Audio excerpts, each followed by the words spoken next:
Good morning, good afternoon, or good evening, everybody. Today we're going to be talking about random sampling and population inferences. So we're really going to be transitioning here from probability to more statistics. So when we're collecting statistics, we always want to collect data that is going to have the least amount of bias. So what does that mean? Bias would be that you're going to lean strongly one way or the other. So, for example, if you were to ask Mrs. Murphy or Mrs. Rubin what their favorite subject is, we would probably have a bias towards saying math. So, in order to avoid bias, we often will look at sampling to make inferences or make conclusions about our population. And we want our sample to be a good way of predicting something about the population. So what does that mean?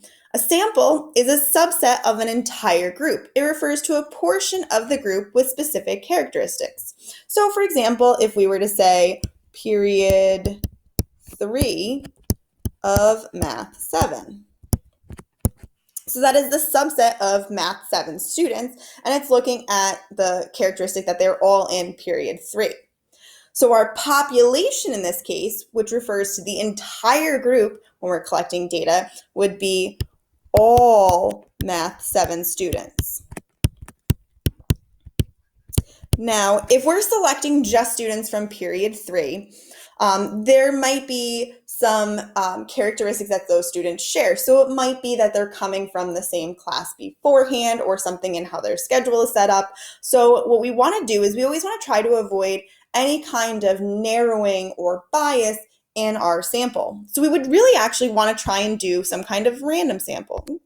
So when we do this, random sampling is when everyone in that population has an equal chance of being selected. So if our population is all Math 7 students, what we could do is we could actually select every, if I can spell it right, every third student who enters the Math 7 room. So I picked third student. I could have said every fifth student, or I could have said every seventh student because of the fact that we are in Math 7, but I picked 3 randomly, and we want to again have that randomization that if I'm picking every third student, it's not going to be just the students who have a certain period or just the students who get to class early because their class is close by, or students who are coming at the end of class and maybe are coming late. So I want to be as random as possible when I'm selecting these students so I can pick every third student to kind of incorporate some kind of randomization. Now, what I can do with this random sampling is I can hopefully make population inferences. So that's made by setting up and solving a proportion and can be used to compare different populations and make predictions. So if I sample every third student who enters the Math 7 classroom, I can hopefully then use that data to maybe make some prediction about all of the Math 7 students. So we use that set of data that we've collected to make an inference or make a conclusion about our population. So first, let's make sure we understand how to tell if something is a population or a sample, or what we could look at for specific samples or populations based on our data. So in our first example, a survey of 2,541 American households discovered that 64% of the households own one car. So the population here is the whole group that we've selected from. And so that is our American households. And our sample is looking at that smaller group, the 64% that own one car. So population, American households, sample is the American households who own one car. So we look at that smaller group within the population. So that's our subset. Number 2. I'm having a hard time going up. There we go. All right. The average height of every 5th member of the varsity football team was 5'11". So our population in this case is the total group that we're looking at, which is our varsity football team.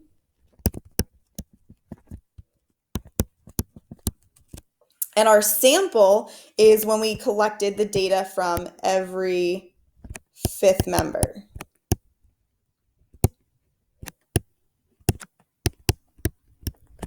Okay, so our population, total group, sample, subgroup. Number 3, a recent study found that 40% of New York City residents earn more than the median salary. So our population in this case is going to be all New York City residents. And our sample is the New York City residents who earn more than the median salary.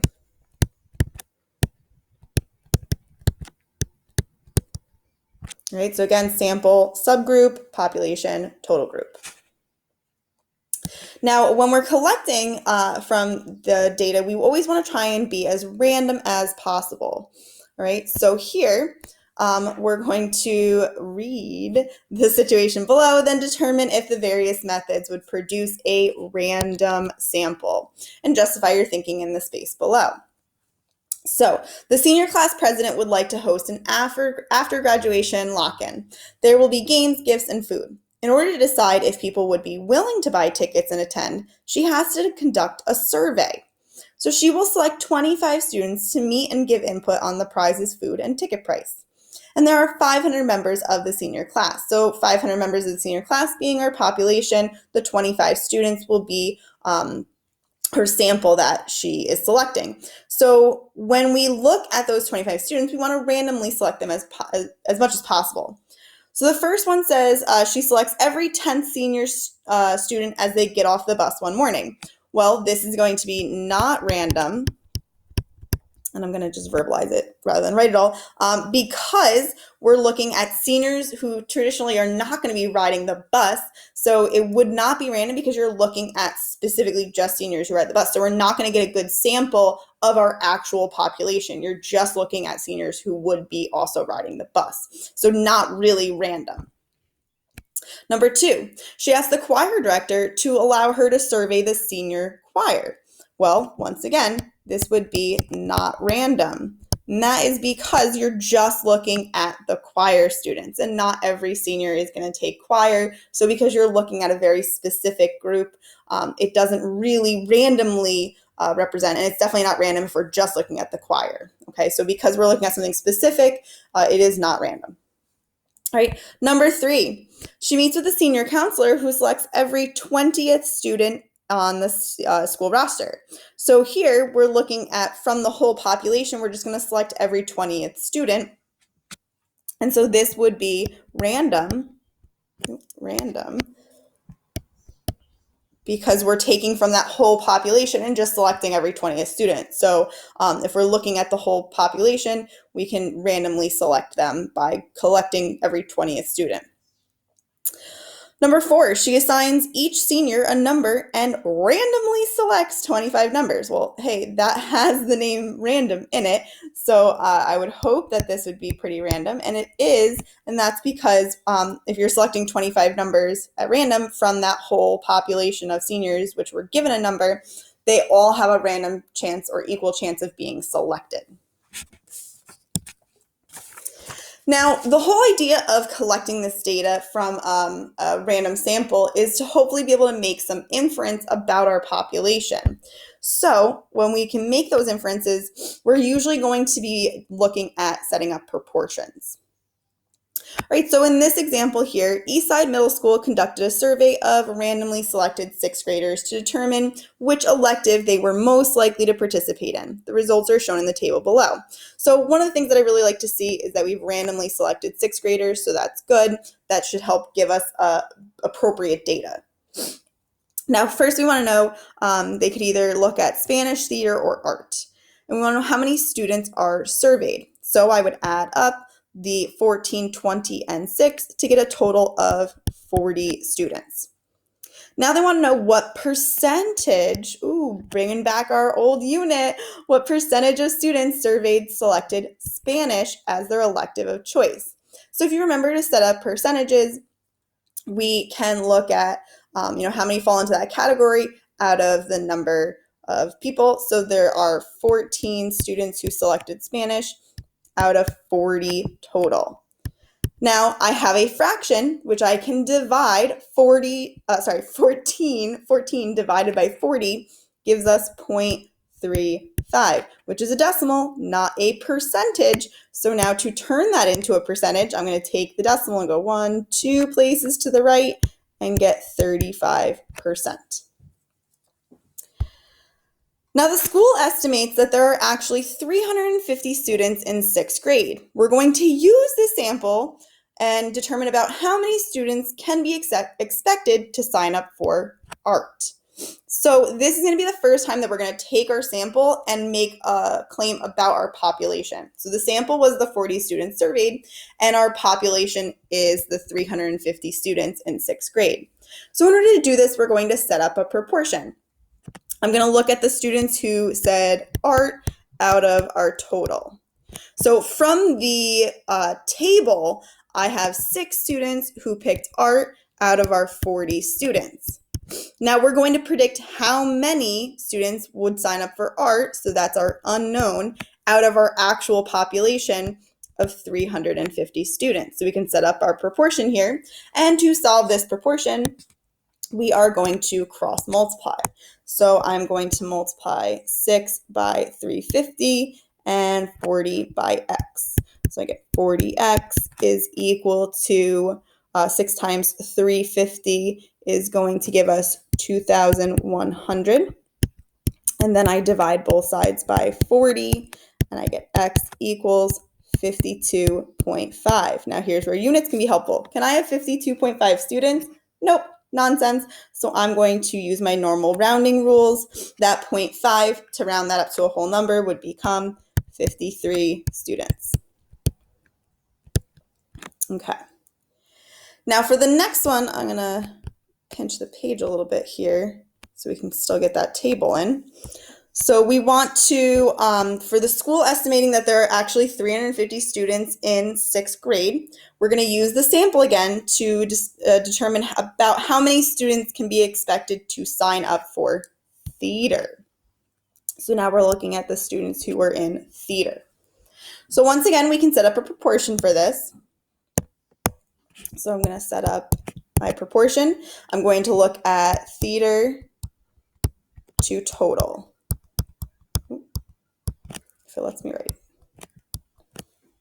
Come on. Too tiny? I don't know. Technology. Got to love it. There we go. Okay.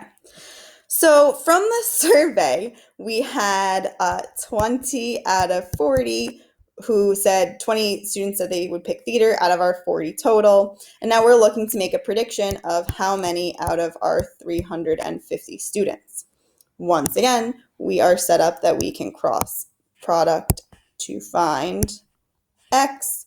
So I'm going to get 40x is equal to 20 times 350. That's going to give us 7,000. Dividing by 40 will give us x equals 175 students. This one does not need to round. So again, when we have these samples, we can make claims about the population by setting up and solving these proportions. So I'm going to take the information that I have based on our random sample and hopefully be able to predict. Now, again, does this mean that I'm going to get exactly 175 students that are going to sign up for theater? Not necessarily. I'm going to get approximately 175 students. So I might get, 170, I might even have had 180, but I'm going to get around that number. So we can use this to kind of estimate. All right, so now we're going to try some more practice. So our first example here, 7th grade English language arts teacher wants to order books for all the 7th grade classes. He wants to determine the favorite type of book among 7th grade teachers, 7th grade students. Which sample would be the most appropriate for this survey? So we're looking for a sample of 7th grade students, okay? So again, things I want to look for in my sample is I want things to be as random as possible. So for choice A, it says the 7 girls in each of his class. Well, that's looking at just female students, so it's not really random. And how do you pick those 7 girls in each class? Is it the first 7 that come in? Really, there's no randomization to that.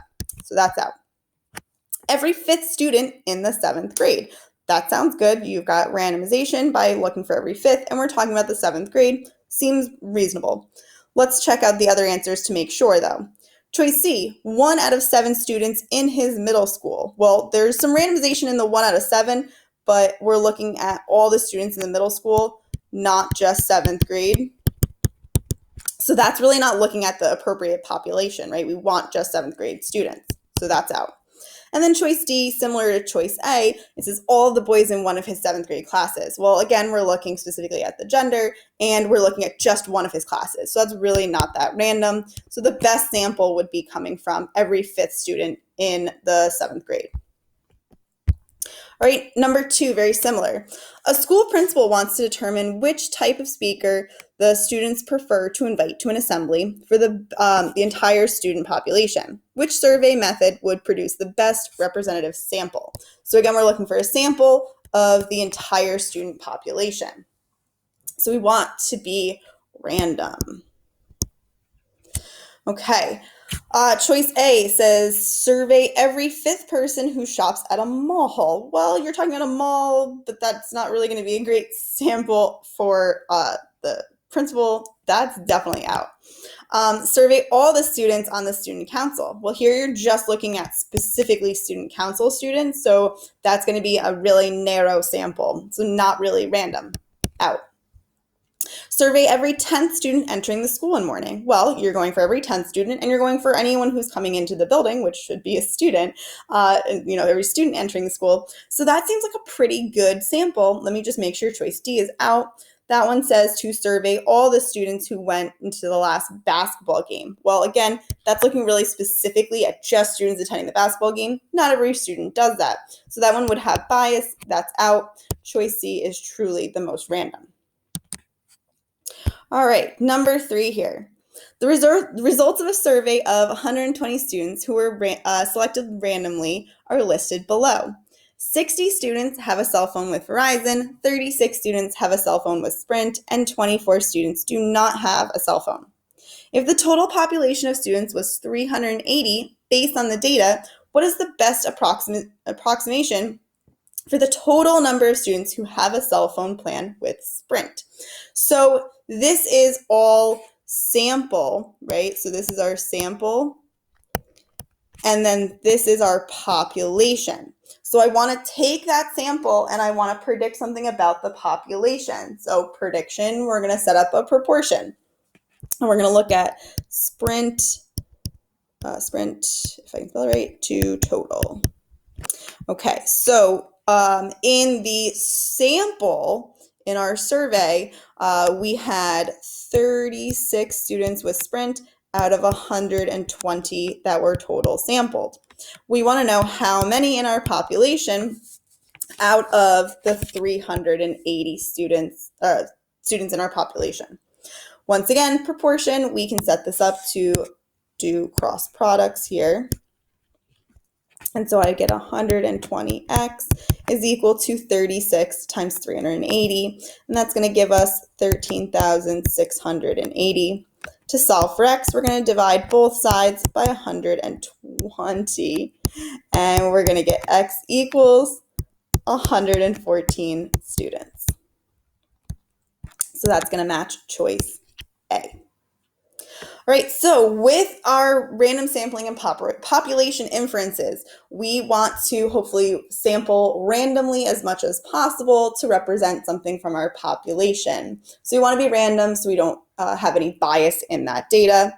And then when we have a sample, we can usually use it to set up a proportion and predict something about our population. Now, one of the cool things right now is that we actually are in a census year. So the census means that they're surveying every single person to make claims. So they can use that data to talk about our population, which is usually really hard to get all of our data, which is why we tend to use samples instead of collecting all the data, right? Imagine if you were to try and survey every 7th grader at Todd, that would be pretty tricky. So you might go for a sample where you maybe randomly select every fifth student entering the cafeteria during lunch. So you would want to try and get that